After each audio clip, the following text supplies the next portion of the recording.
Assalamualaikum Bare, selamat datang kembali di Guru Gembul Channel. Sekarang kita akan membahas tentang betapa terpuruknya Indonesia dibandingkan negara-negara lain. Di masa depan, dunia sudah sangat berubah dan Indonesia sampai sejauh ini yang kita lihat belum bisa mengantisipasi apa yang terjadi di masa depan.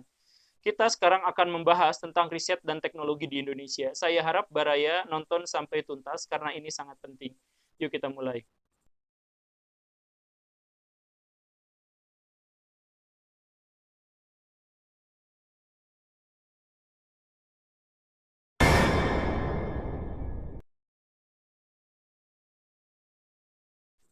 Baraya begini, saya punya kawan, dia dagang kelapa butiran. Dia ambil kelapa butiran itu dari Cidaun, harganya 2.500 dari petani. Kemudian dia bawa ke Bandung, harganya 10.000 dia jual, 9 sampai 10.000. Berapa keuntungannya? Berarti 4 kali lipat. Keuntungan kotor setelah dikurangi berbagai hal termasuk ongkos, bensin, biaya pegawai, nyogok preman dan sebagainya. Maka keuntungan bersihnya itu sekitar 3 kali lipat. Apakah dia hebat dengan keuntungan itu?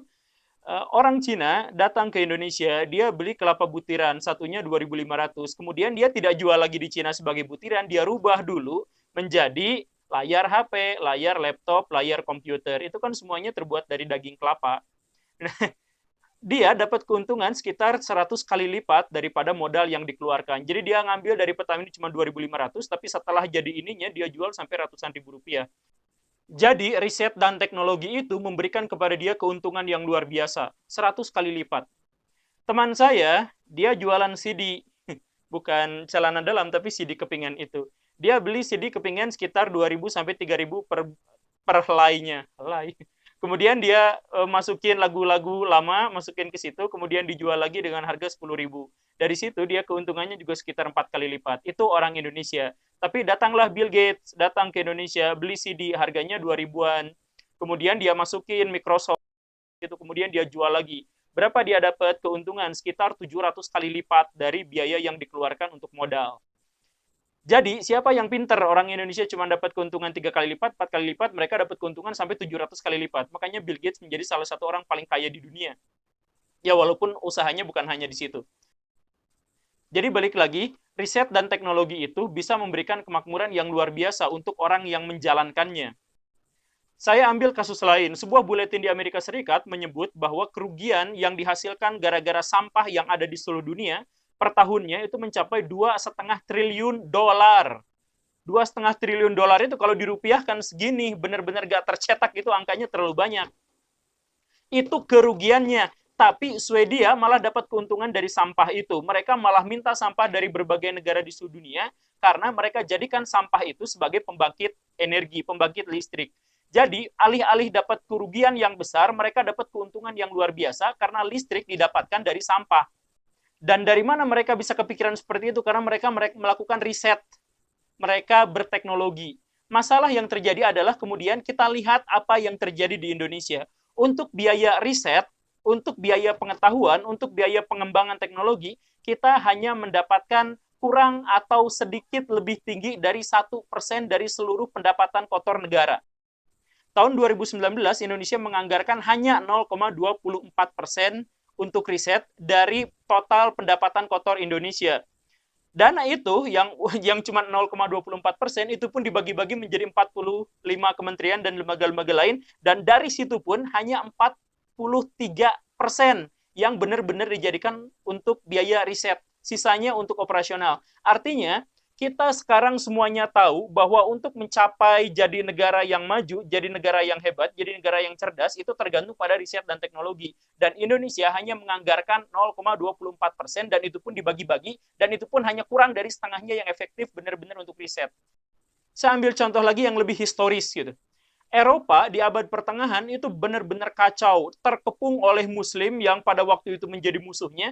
Mereka tidak ada jalan keluar sama sekali. Tetapi pada suatu hari bangsawan-bangsawan Eropa memutuskan untuk membiayai Columbus untuk ngadain riset perjalanan keluar. Pada waktu itu banyak di antara mereka yang masih berpikir bahwa bumi itu datar. Maka mereka harus ngadain riset, harus ngadain penelitian untuk membuktikan bahwa bumi itu bulat atau datar. Mereka harus menemukan jawabannya untuk mencari jalan keluar. Akhirnya dikirimlah Columbus, duitnya dikasih banyak sama dia. Columbus menemukan Amerika. Kemudian setelah itu ketahuanlah, terbuktilah bahwa bumi bulat. Kemudian setelah itu apa yang terjadi? Benua-benua baru ditemukan dengan semua sumber daya yang ada. Jadi hak milik Eropa. Itu gara-gara riset. Kemudian Eropa akhirnya menemukan pengetahuan baru, Eropa kemudian menemukan sudut pandang baru, Eropa kemudian menemukan bola dunia yang sesungguhnya, dan akhirnya itu semua jadi milik mereka. Bayangkan, sejak saat itu Eropa menguasai dunia. Gara-gara apa? Gara-gara para bangsawan itu berani memberikan dana untuk orang yang mau melakukan riset. Betapa gagunya Indonesia tentang teknologi sampai, ini laporannya, Cina punya sekitar 800.000 doktor PhD. Cina. India punya sekitar 600.000. Indonesia punya berapa? Indonesia punya 30.000 saja. Sedikit dibandingkan jumlah penduduk Indonesia yang sangat banyak. Dan dari 30 doktor itu, yang lebih mengerikan adalah 80%-nya berkutat pada doktor agama, hukum, dan ekonomi. Makanya ketika negara-negara yang asing itu sekarang sedang booming teknologi, bahkan India pun sekarang sedang booming teknologi, berpikir menjejakkan kaki mereka ke bulan dan ke Mars, orang-orang Indonesia yang terjadi adalah perang terkait dengan agama, ribut terkait dengan hukum, ribut terkait dengan ekonomi. Itu saja. Bayangkan, doktor di Indonesia jumlahnya sangat sedikit, dan dari sedikit itu hanya 20% yang kajiannya adalah sains dan social science. Dan dari sekian sedikitnya kalangan akademisi di Indonesia, sebagian besar di antara mereka bermasalah dalam bahasa Inggris, bermasalah dalam riset dan penulisan. Karya tulis Indonesia per orang per tahun itu hanya sekitar maksimal banget 1 orang akademisi 1 tahun. Saya pernah kenal seorang kawan. Dia itu lagi belajar untuk menempuh dapat ijazah S1. Tapi di tengah jalan dia diminta sama si dosen untuk bikin penelitian ini itu, dibiayai lah, si teman saya itu dibiayai untuk penelitian ini itu, kemudian tulis. Setelah selesai baru diketahui bahwa laporan itu ternyata dijadikan sumber tesisnya dia. Jadi tesis yang dibuat oleh akademisi Indonesia itu adalah buatan anak yang S1 aja belum selesai. Itulah salah satu gambaran betapa mirisnya akademisi di Indonesia. Semoga ini bukan general. Semoga ini hanya kasus-kasus tertentu saja. Bagaimana bisa kondisi akademisi di Indonesia seperti itu? Kita dapat laporan dari 2 pihak. Yang pertama menyebutkan bahwa masyarakat Indonesia adalah masyarakat paling konsumtif di dunia. Jadi, atau salah satu masyarakat paling konsumtif. Jadi, tentang riset, tentang teknologi, mereka tidak terlalu gandrung karena mereka punya slogan, kalau bisa beli, ngapain bikin? Jadi orang Indonesia adalah salah satu masyarakat paling konsumtif, dan bahkan negara-negara Amerika Utara menyebut Indonesia itu adalah BlackBerry Nation. Artinya, orang Indonesia itu mau jual apapun ke Indonesia itu pasti laku selama itu terlihat keren. Itu di satu sisi. Di sisi lain, ada penelitian lain yang menyebut bahwa Indonesia adalah salah satu negara paling tidak inovatif di dunia. Jadi ranking inovasinya itu benar-benar tidak ada. Kebanyakan yang kita kenal sekarang itu adalah teknologi-teknologi asing. Saya pernah ngobrol sama seseorang, dia itu tukang demo soal Amerika, boykot produk Amerika, boykot produk Cina, boykot produk Israel, dan seterusnya. Saya bilang sama dia, kalau kita boykot, apakah kita bisa hidup? Saya pernah nanya juga sama teman saya, Baraya silahkan jawab.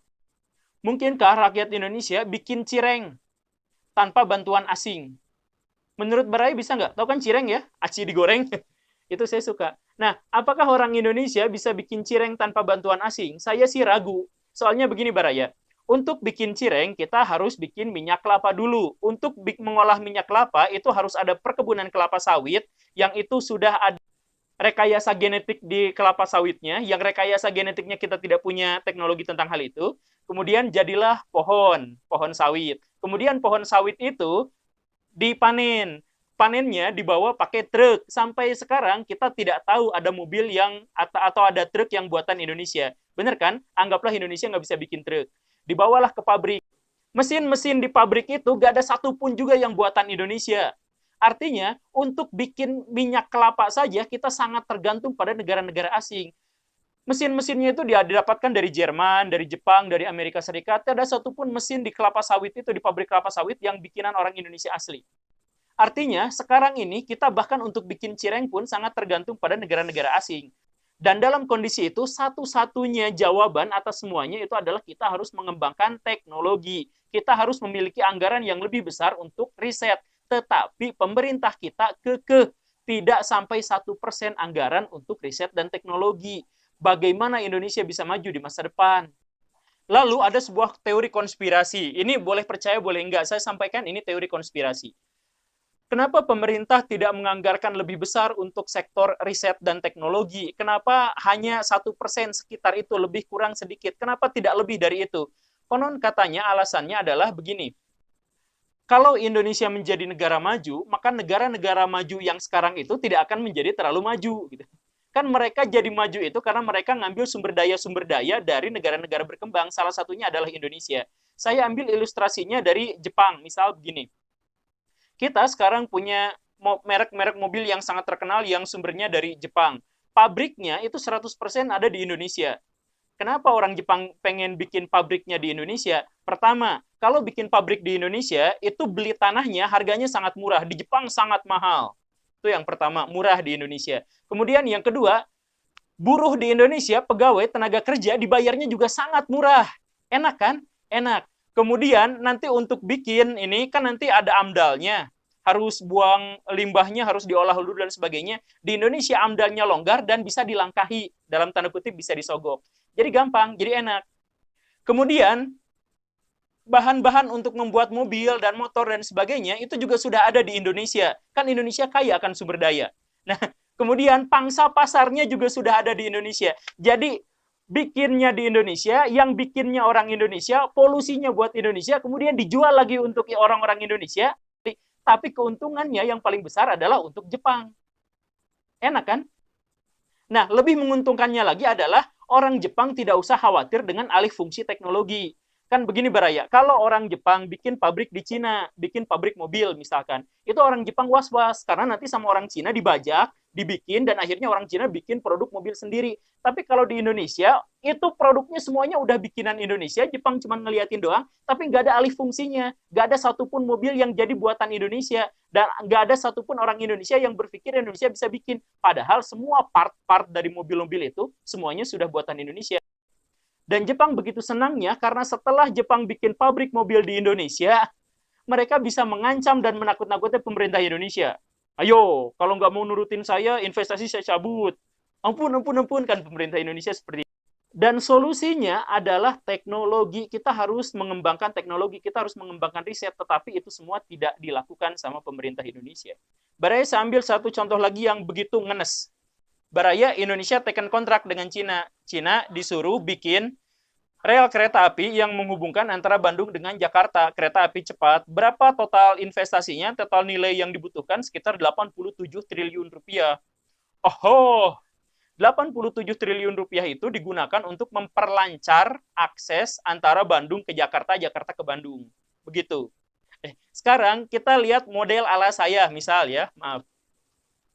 87 triliun itu bukan digunakan untuk mencarter orang Cina bikin jalan rel kereta api Jakarta-Bandung, tetapi digunakan untuk riset teknologi tentang drone. Misal begitu, kita bikin drone raksasa yang bentuknya seperti bis, tapi bisa ngangkut dan terbang. Kalau sudah seperti itu nilai investasinya kurang lebih mungkin sama. Dengan kemampuan produksi, misalkan bikin 10 drone per tahun, misal begitu.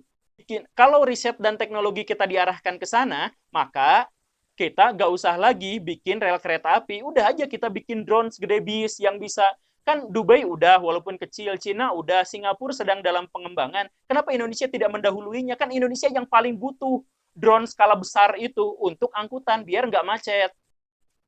Kalau drone segede gaban itu sudah dihasilkan, Indonesia bisa mengantarkan itu dijadikan sebagai transportasi massal, misal orang-orang kaya yang setiap hari naik mobil, itu tidak akan jadi naik mobil lagi. Kan mereka pasti senang kalau ada drone yang bisa terbang ke kantornya dalam waktu cepat, tidak akan kemacetan. Kan pasti seperti itu. Jadi pasti laku ini teh, dijamin. Dengan modal 87 triliun, ini pasti tercapai. Gak usah bikin jalan raya, kereta api yang kayak gitu, yang hubungannya dengan Cina. Kan kita punya seluruh sumber daya yang bisa digunakan untuk bikin drone skala besar. Oke, sudah jadi drone-nya. Sudah jadi drone-nya. Apa dampaknya? Pertama, kita jadi efektif dan lebih efisien, ya kan? Jadi kita nggak usah macet-macetan, nggak usah ribut-ributan, dan polusi udara bisa ditekan. Bayangkan Baraya, per harinya kerugian yang ditanggung oleh masyarakat Indonesia dan negara Indonesia dari polusi udara itu mencapai 112 triliun rupiah per hari. Artinya, kalau polusi ditekan dengan hilangnya kemacetan, dengan hilangnya mobil-mobil pribadi yang berlalang di jalan-jalan itu, artinya kita bisa menghemat per harinya 112 triliun rupiah. Dari situ kita bisa mengembangkan riset, kita bisa menciptakan pabrik yang jauh lebih besar, bikin gimana caranya supaya drone di Indonesia banyak dan besar. Dan kalau sudah bikin drone itu, kan kalau tadi cuma bikin rel kereta api Jakarta-Bandung, kalau sudah bikin drone skala besar itu, kita bisa bikin trayeknya dari Bandung ke Jakarta, oke, dari Maumere ke Pakpak, oke, dari Kendari ke Makassar, oke, dari Pontianak ke Samarinda, oke. Dengan itu kan bisa. Dan sekali lagi teknologi ke arah sana itu negara-negara lain sudah ke arah sana. Kita gak terpikir untuk itu. Kita terpikir untuk bikin infrastruktur, kita terpikir untuk bikin sembako murah, terpikir untuk hal-hal yang seperti itu. Sekali lagi Baraya, seperti yang awal-awal saya ilustrasikan, teknologi itu menghasilkan keuntungan 700 kali lipat, 100 kali lipat, atau bahkan tidak terbatas.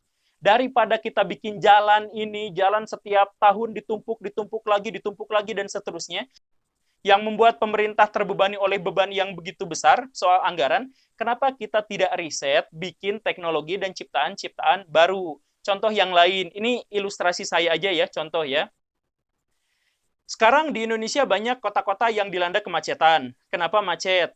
Karena orang-orang Indonesia nggak mau naik angkutan umum. Oke, jadi akhirnya setiap pagi dan setiap sore, orang-orang yang cuma satu orang ngabisin jalan sampai 2 kali 5 meter karena naik Pajero Sport. Coba kenapa nggak berpikir kita punya Astra yang sudah ada di Indonesia. Itu rubah, tolonglah. Aset minta aja ke negara aset 40 triliun itu dirubah jadi setengah menciptakan setengah mobil, setengah motor. Kan gini nih ya. Orang naik mobil, kenapa kamu naik mobil? Karena biar nggak kehujanan dan nggak kepanasan. Oke.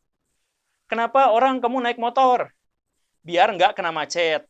Kenapa kita tidak berpikir bikin gabungan mobil dan motor?